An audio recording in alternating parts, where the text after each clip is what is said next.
আল্লাহ সুবহানাহু ওয়া তাআলার আলিশান দরবারে অসংখ্য শুকর ও সুজুদ যে আল্লাহ সুবহানাহু ওয়া তাআলা আমাদেরকে সকল মানুষদের মধ্য থেকে বাছাই করে জান্নাতি পরিবেশ জান্নাতের বাগানে আসার তৌফিক দিয়েছেন। কালিমাতুশ শুকর আদায় করে পড়ছি আলহামদুলিল্লাহ। আলহামদুলিল্লাহ।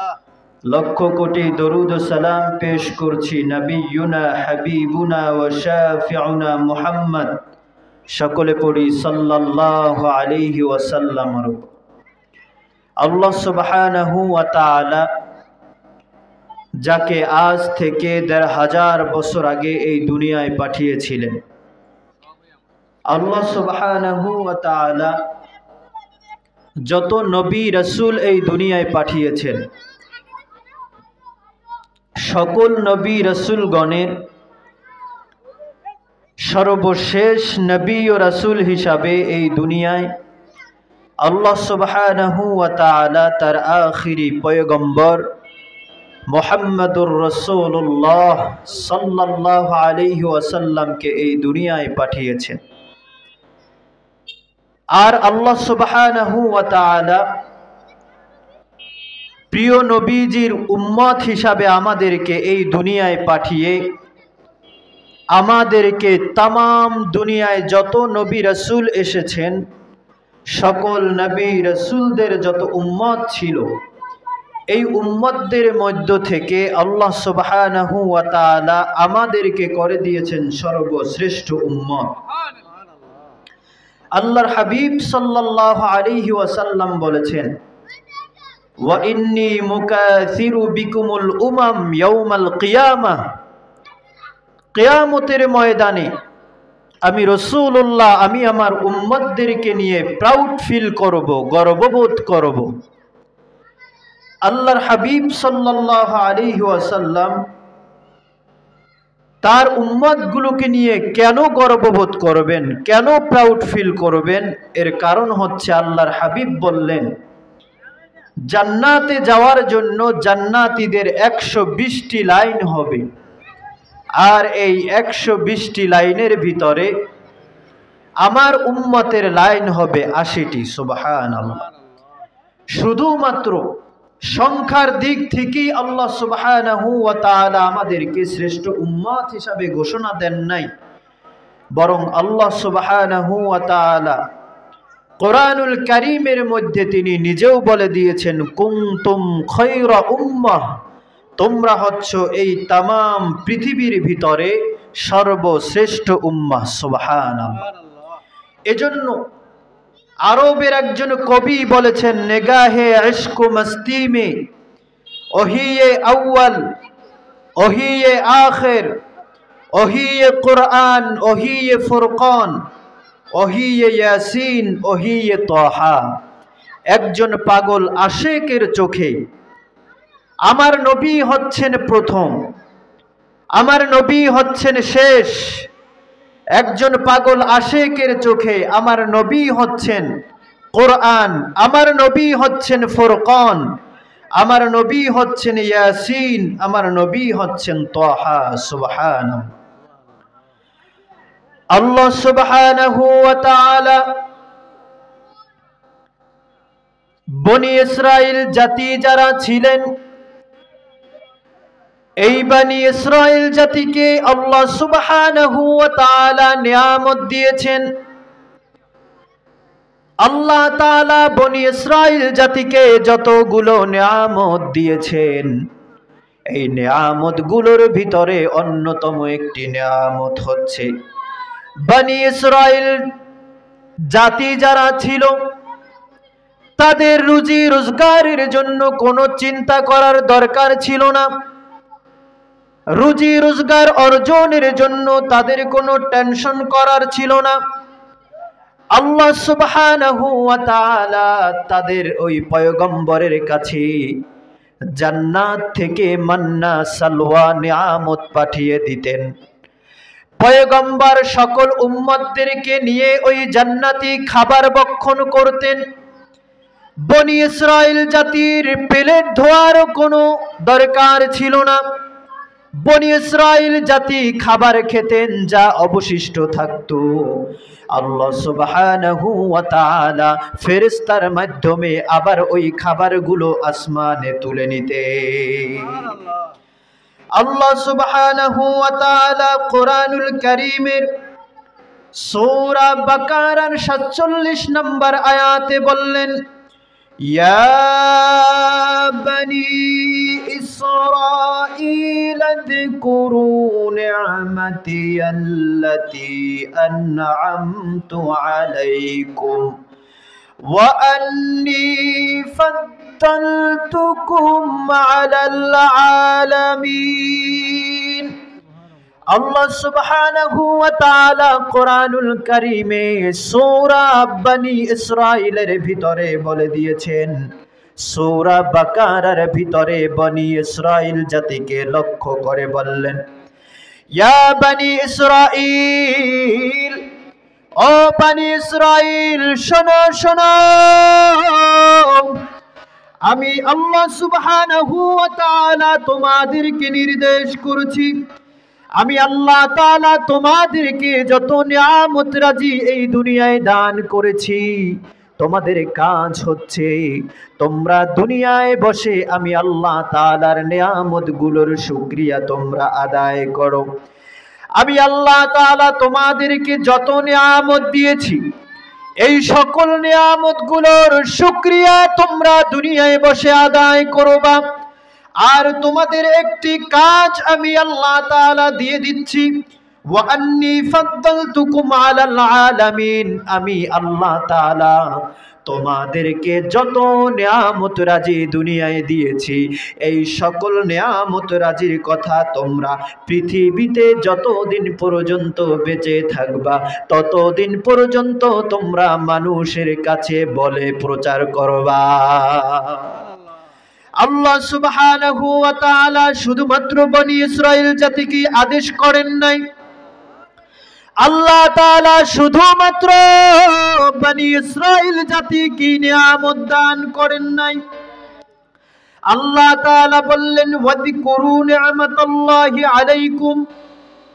আল্লাহ তাআলা দুনিয়ার মানুষদেরকে লক্ষ্য করে বলল, দুনিয়ার মানুষেরা শোনো শোনো, আমি তোমাদেরকেও আদেশ দিয়া দিলাম, আমি তোমাদেরকেও আদেশ দিয়া দিলাম, আমি আল্লাহ তাআলা তোমাদেরকে যত নিয়ামত দান করেছি তোমরা পৃথিবীতে যতদিন পর্যন্ত বেঁচে থাকবা ততদিন পর্যন্ত এই নিয়ামতের শুকরিয়া তোমরা আদায় করবা।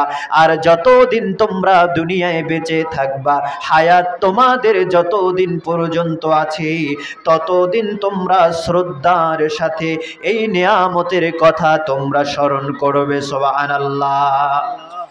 আল্লাহ তাআলার কাছে যদি আমরা জিজ্ঞেস করি, দয়ার মালিক আল্লাহ, আপনি তো আমাদেরকে অনেক নিয়ামত রাজি দান করেছেন, আপনি আমাদেরকে হাত নিয়ামত দিয়ে দিলেন, আপনি আমাদেরকে পা নিয়ামত দিয়েছেন, আপনি আমাদেরকে চক্ষু নিয়ামত দিয়েছেন, কান নিয়ামত দিয়েছেন, গোটা একটা বডি আমাদেরকে নিয়ামত হিসাবে আপনি দান করেছেন।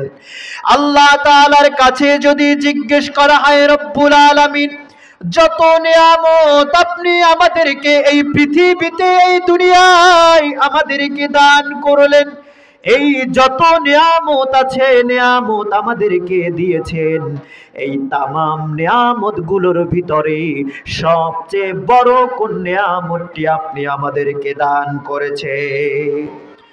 রব্বুল আলামিন এটাও কোরআনুল কারীমের মধ্যে চমৎকার ভাবে বলে দিলেন। আল্লাহ তাআলা সূরা রুমের 21 নম্বর আয়াতে বললেন, লাকাদ মান্নাল্লাহু আলাল মুমিনিনা ইয বা'আসা ফীহিম রাসূলা। আল্লাহ সুবহানাহু ওয়া তাআলা দুনিয়ার মানুষদেরকে জানিয়ে দিলেন, দুনিয়ার মানুষ শোনো শোনো, আমি আল্লাহ তাআলা তোমাদেরকে এই দুনিয়ায় অনেক নেয়ামত রাজি দান করেছি। আমি আল্লাহ তাআলা তোমাদেরকে অনেক নেয়ামত দিয়েছি, অনেক নেয়ামত দিয়েছি। আর আমি আল্লাহ তাআলা তোমাদেরকে যত নেয়ামত দিয়েছি, ওই নেয়ামতগুলোর ভিতরে আমি আল্লাহ তাআলা তোমাদেরকে সব চাইতে বড়, সব চাইতে গুরুত্বপূর্ণ একটা নেয়ামত দিয়েছি। ওই নেয়ামত আর কেউ নয়, ওই নেয়ামত হচ্ছে কামলিওয়ালা নবী মুহাম্মাদুর রাসূলুল্লাহ। বলুন সুবহানাল্লাহ। আল্লাহ সুবহানাহু ওয়া তাআলা এরপরে সূরা দুহার ভিতরে বলে দিলেন, ওয়া আম্মা বিনিমাতি রাব্বিকা ফাহাদ্দিস। আল্লাহ সুবহানাহু ওয়া তাআলা এই কথা বলার পরে দুনিয়ার মানুষদেরকে লক্ষ্য করে বললেন, দুনিয়ার মানুষ শোনো, আমি আল্লাহ তাআলা পৃথিবীতে তোমাদেরকে যত নেয়ামত দান করেছি, যত নেয়ামত তোমাদেরকে আমি দান করেছি, এই সকল নেয়ামতগুলো তোমরা পৃথিবীতে যতদিন পর্যন্ত বেঁচে থাকবা, যতদিন পর্যন্ত দুনিয়ায় তোমরা বেঁচে থাকবা, ততদিন পর্যন্ত আমার নেয়ামতগুলো তোমরা মানুষের সামনে প্রচার করে দিবা। সুবহানাল্লাহ। এজন্য আল্লাহ সুবহানাহু ওয়া তাআলা আমাদেরকে আমাদের আখিরি পয়গম্বর নূর নবীজি মুহাম্মদুর রাসূলুল্লাহ সাল্লাল্লাহু আলাইহি ওয়াসাল্লামকে সব নিয়ামতের মধ্যে স্পেশাল নিয়ামত হিসাবে আল্লাহ তাআলা আমাদেরকে দান করেছেন। এজন্য আপনার জীবনটা একমাত্র আমার নবীজির জন্যই যদি আপনি উৎসর্গ করতে পারেন, তাহলে এই দুনিয়া এবং আখিরাতের জিন্দেগিটা আল্লাহ তাআলা আপনার সফল কাম করে দিবে। ইয়া রাসূলাল্লাহ, ইয়া হাবিবাল্লাহ, ইয়া রাসূলাল্লাহ, ইয়া রাসূলাল্লাহ, ইয়া হাবিবাল্লাহ, ইয়া রাসূলাল্লাহ।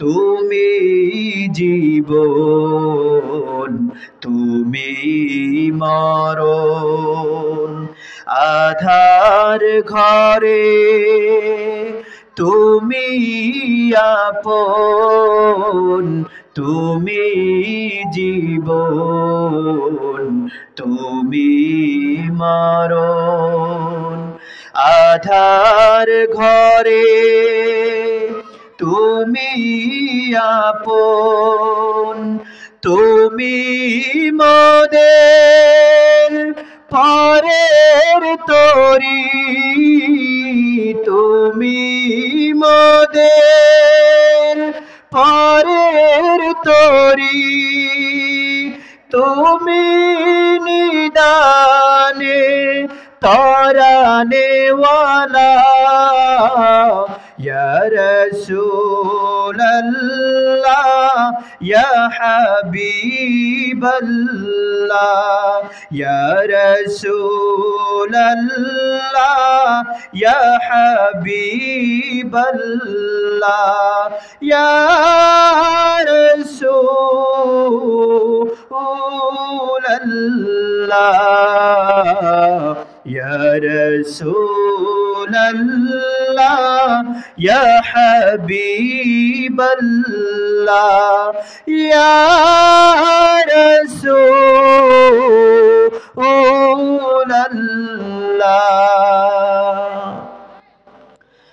এজন্য আমার প্রিয় ভাইরা, আল্লাহ সুবহানাহু ওয়া তাআলা কোরআনুল কারীমের সূরা আরাফের 157 নম্বর আয়াতে বললেন, فالذين آمنوا به وعزروه ونصروه واتبعوا النور الذي أنزل معه উলাইকা হুমুল মুফলিহুন। আল্লাহ সুবহানাহু ওয়া তাআলা বললেন, আমার রাসূলের উপরে ঈমান আনয়ন করেছে যারা, এই দুনিয়ায় সফল কাম ব্যক্তি কারা? আল্লাহ তাআলা সূরা আরাফের ভিতরে বলে দিয়েছেন, আল্লাহ তাআলা চারটি শর্ত জুড়ে দিয়েছেন, এই দুনিয়ায় কারা সফল কাম হবে, সফল কাম হবে।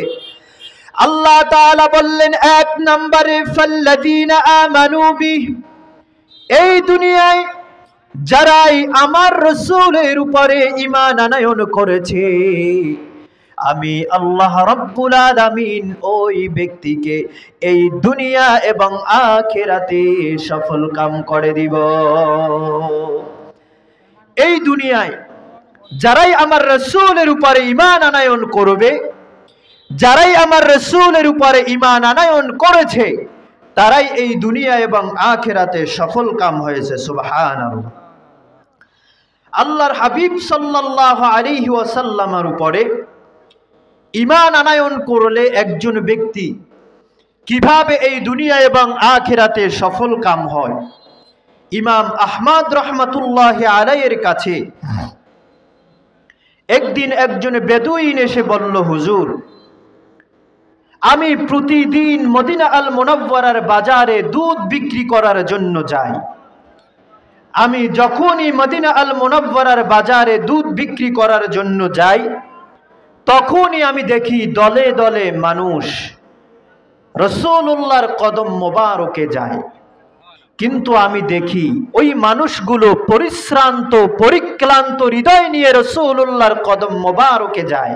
কিন্তু আমি যখন মদিনা আল মুনাওয়ারার বাজারে দুধ বিক্রি করা শেষ হলে আমি যখন আবার আমার বাসার উদ্দেশ্যে, বাড়ির উদ্দেশ্যে রওনা হই, তখন আমি দেখি যে মানুষগুলো পরিশ্রান্ত হৃদয় নিয়ে, পরিক্লান্ত হৃদয় নিয়ে রাসূলুল্লাহর কদম মোবারকে গিয়েছে, ওই মানুষগুলো বাসায় ফেরার সময় ফুটন্ত গোলাপের ন্যায় হাসি নিয়ে তারা বাড়ির উদ্দেশ্যে যায়। সুবহানাল্লাহ।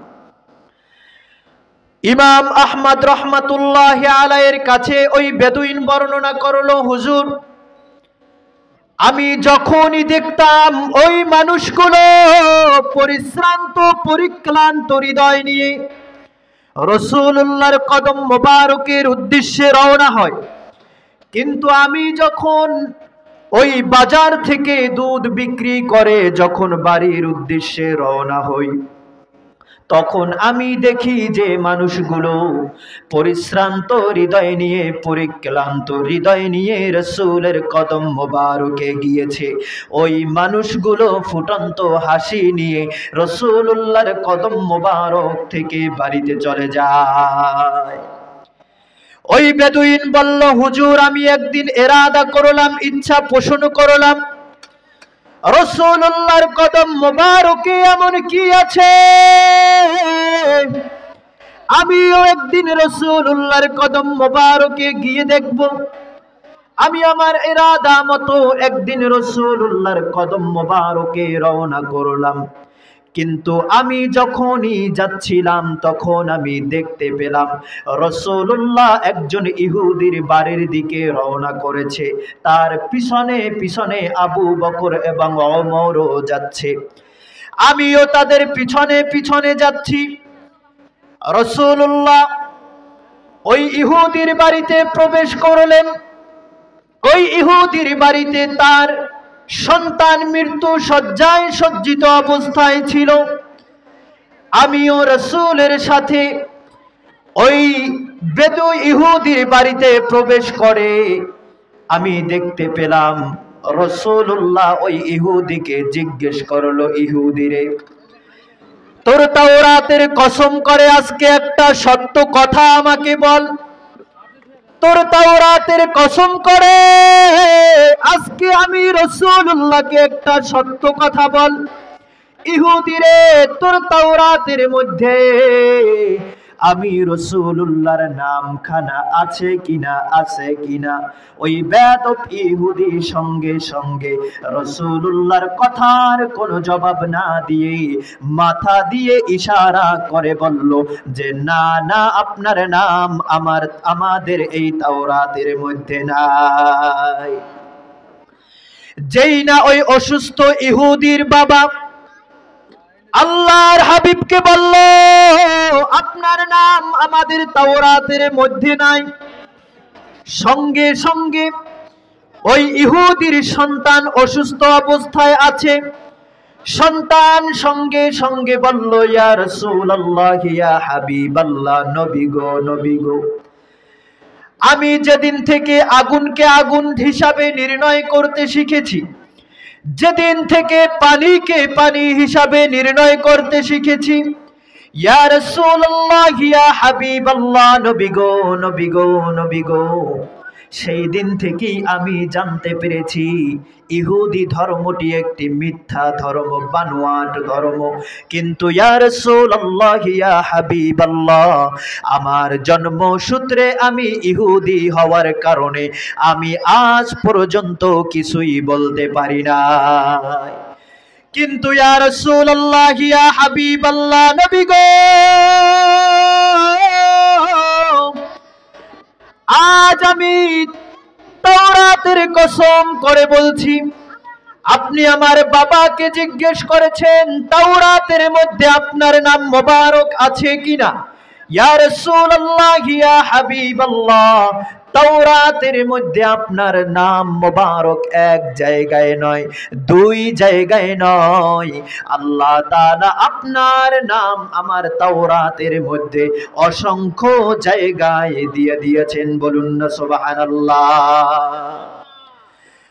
আল্লাহর হাবিবকে ওই অসুস্থ সন্তানটি বলল ইয়া রাসূলুল্লাহ ইয়া হাবিবাল্লাহ, নবী গো, আমি আর এই বানোয়াট মিথ্যা ধর্মের অনুসারী হয়ে দুনিয়া থেকে বিদায় নিতে চাই না। আমি এই মিথ্যা ধর্মের অনুসারী হয়ে আমি মৃত্যুবরণ করতে চাই না। ইয়া রাসূলুল্লাহ ইয়া হাবিবাল্লাহ, আপনার রক্ত ঝরা দ্বীন ইসলাম কায়েম করা হাত মোবারকটা আমার সামনে একটু আগায়া দেন, আমি আপনার হাতের উপরে হাত রেখে মুসলমান হয়ে যাব। বলুন না সুবহানাল্লাহ। আল্লাহর হাবিব সঙ্গে সঙ্গে তার হাত মোবারক ওই ইহুদির সন্তানের সামনে আগায়া দিলেন। ইহুদির সন্তানটি আল্লাহর হাবিবের হাত মোবারকের উপরে হাত রেখে সঙ্গে সঙ্গে কালেমা পড়া শুরু করলো, আশহাদু আল্লা ইলাহা ইল্লাল্লাহু ওয়া আশহাদু আন্না মুহাম্মাদান আবদুহু ওয়া রাসূলুহু।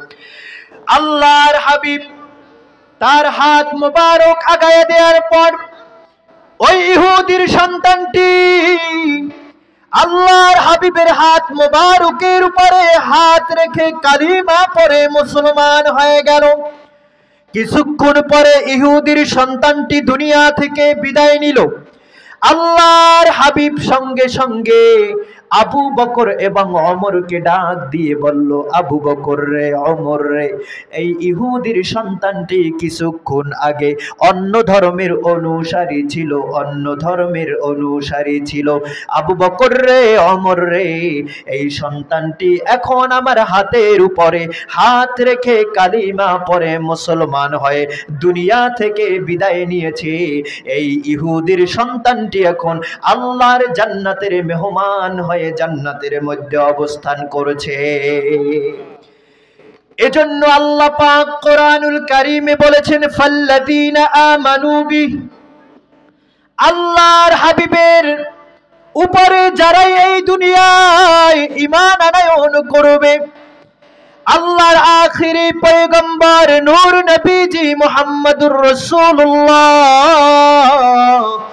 সাল্লাল্লাহু আলাইহি ওয়াসাল্লামের হাত মুবারকের উপরে যারা হাত রেখে ঈমান আনয়ন করবে আল্লাহ তাআলা শর্ত জুড়ে দিলেন, আমার ওই বান্দা দুনিয়া এবং আখিরাতে সফল কাম হবে। বলুন না সুবহানাল্লাহ। এজন্য আমার প্রিয় ভাইরা, এই দুনিয়ায় আপনি যতদিন বেঁচে থাকবেন ততদিন যদি আমার রাসূলুল্লাহকে আপনি অনুসরণ করতে না পারেন, রাসূলুল্লাহকে যদি জীবনের চাইতে আপনি ভালোবাসতে না পারেন, তাহলে আপনি এই দুনিয়া এবং আখিরাতে সফল কাম হতে পারবেন না। এজন্য দুনিয়া এবং আখিরাতে যদি সফল কাম হতে চান, তাহলে একমাত্র আমার রাসূলুল্লাহর উপরে আপনার ঈমান আনয়ন করতে হবে এবং রাসূলুল্লাহকে আপনার জীবনের চাইতেও বেশি মহব্বত করতে হবে। বলুন না সুবহানাল্লাহ। সাহাবায়ে কেরাম রিদওয়ানুল্লাহি তাআলা আলাইহিম আজমাইন আমার নবীকে কেমন করে মহব্বত করেছেন, সাহাবীরা যেমন করে আমার নবীজিকে ভালোবেসেছেন, তেমন করে যদি আপনি নবীজিকে মহব্বত করতে পারেন, নবীজিকে যদি ভালো আপনি বাসতে পারেন, তাহলেই আপনি নবীজির একজন খাঁটি আশিক হয়ে এই দুনিয়া থেকে আপনি বিদায় নিতে পারবেন।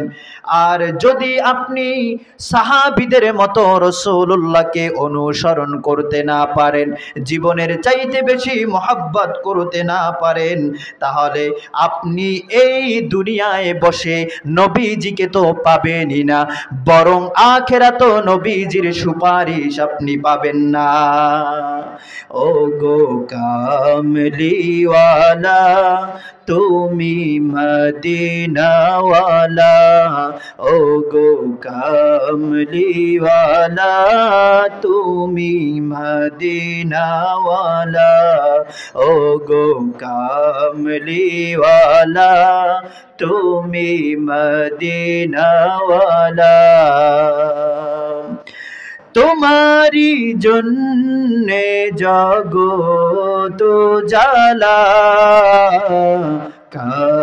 কামলিওয়ালা তুমি। ও গো কামলিওয়ালা তুমি মদিনাওয়ালা, তুমি প্রাণের নবী, তুমি ধ্যানের ছবি, তুমি প্রাণের নবী, তুমি ধ্যানের ছবি। তুমি যে নূরে মুজাসসাম, সাল্লি আলা কামলিওয়ালা তুমি মদিনাওয়ালা, ও গো কামলিওয়ালা তুমি মদিনাওয়ালা। তোমারি জন্যে জগত জালা, কামলিওয়ালা তুমি মদিনাওয়ালা, ও গো কামলিওয়ালা। তুমি নয়নের তারা, তুমি হৃদয়ের সারা, তুমি নয়নের তারা, তুমি হৃদয়ের সারা। স্বপ্নে দেখা দাও নূরেওয়ালা, কামলিওয়ালা তুমি মদিনাওয়ালা, ও গো কামলিওয়ালা তুমি মদিনাওয়ালা, ও গো কামলিওয়ালা তুমি মদিনাওয়ালা। এজন্য আমার প্রিয় ভাইয়েরা, যতটুকু আলোচনা করেছি এই দুনিয়ায় আপনি বেঁচে থাকবেন আর রাসূলুল্লাহর মহব্বত আপনার অন্তরে যদি না থাকে, তাহলে আপনি দুনিয়া এবং আখিরাতে কখনো আপনার সফলকাম হওয়া সম্ভব নয়। কারণ আল্লাহর হাবিব নিজেই বলেছেন, লা ইউমিনু আহাদুকুম হাত্তা আকুনা আহাব্বা ইলাইহি মিন ওয়ালিদিহি ওয়া ওয়ালাদিহি ওয়ান নাসি আজমাইন। আপনি ততক্ষণ পর্যন্ত ঈমান এনেছেন ঠিকই, কিন্তু ততক্ষণ পর্যন্ত আপনি একজন পরিপূর্ণ ঈমানদার হতে পারবেন না। কতক্ষণ পর্যন্ত? যতক্ষণ পর্যন্ত এই দুনিয়ায় আপনার ধন সম্পদ, এই দুনিয়ায় আপনার স্ত্রী পুত্র আত্মীয় স্বজন, এমনকি আল্লাহর হাবিব বলেছেন ওয়ান্নাসি আজমাইন, তামাম পৃথিবীতে যত মানুষ আছে এই সকল মানুষের চাইতে যদি আপনার হৃদয়ের মধ্যে আখিরি পয়গম্বর কামলিওয়ালা নবী মুহাম্মদুর রাসূলুল্লাহ সাল্লাল্লাহু আলাইহি ওয়াসাল্লামের মহব্বতটা যদি সব থেকে বেশি না থাকে, তাহলে আপনি কোনোদিন পরিপূর্ণ ঈমানদার হতে পারবেন না। এজন্য আপনি দুনিয়ায় যে কাজই করেন না কেন, প্রতিটি পদক্ষেপে, প্রতিটি কাজের ক্ষেত্রে আপনাকে আমার রসুলের অনুসরণ করতে হবে। কেমন অনুসরণ করতে হবে? রসুল যখনই যা বলতেন সাহাবীরা তা লিখে রাখতেন। একদিন রসুল্লাহ কথা বলতে বলতে এক পর্যায়ে তিনি হঠাৎ রাগ হয়ে গেলেন। যে সাহাবীরা লিখতেছিলেন, আল্লাহর হাবিব রাগ হওয়ার সাথে সাথে সাহাবীরা লেখা স্টপ করে দিল, থামিয়ে দিল। আল্লাহর হাবিব সাহাবীদেরকে লক্ষ্য করে বলল, সাহাবীরা, আমি যেই রাগ হয়ে গেলাম তোমরা লেখা থামালে কেন? সাহাবীরা বলল, ইয়া রাসূলুল্লাহ, ইয়া হাবিবাল্লাহ, নবী গো, আপনার কথাগুলো তো আমরা লিখতেছিলাম, কিন্তু আপনি হঠাৎ রাগ হয়ে গেলেন, এটাও আমরা লিখব কিনা এজন্য আমরা দ্বিধাদ্বন্দ্বে পড়ে আমরা আমাদের লেখাকে থামিয়ে দিলাম। আল্লাহর হাবিব সাল্লাল্লাহু আলাইহি ওয়াসাল্লাম সঙ্গে সঙ্গে বলল, সাহাবীরা, আমার হাসিটা আমার উম্মতের জন্য যেমনি ভাবে আদর্শ, আমার কান্নাটা আমার উম্মতের জন্য যেমনি ভাবে অনুসরণীয়, ঠিক তেমনি ভাবে আমি রাসূলুল্লাহ কোন ক্ষেত্রে রাগান্বিত হয়েছি, আমি রাসূলুল্লাহ কোন ক্ষেত্রে রাগ হয়েছি, এটাও আমার উম্মতের জন্য আদর্শ। সুতরাং আমার রাগটাও তোমরা হাদিসের মধ্যে লিখে দাও। বলুন না সুবহানাল্লাহ। তাহলে এর দ্বারা বোঝা গেল, আপনি দুনিয়ায় যা কিছু করেন না কেন, প্রতিটি পদক্ষেপ আপনার রাসূলের অনুসরণ অনুযায়ী হচ্ছে কিনা।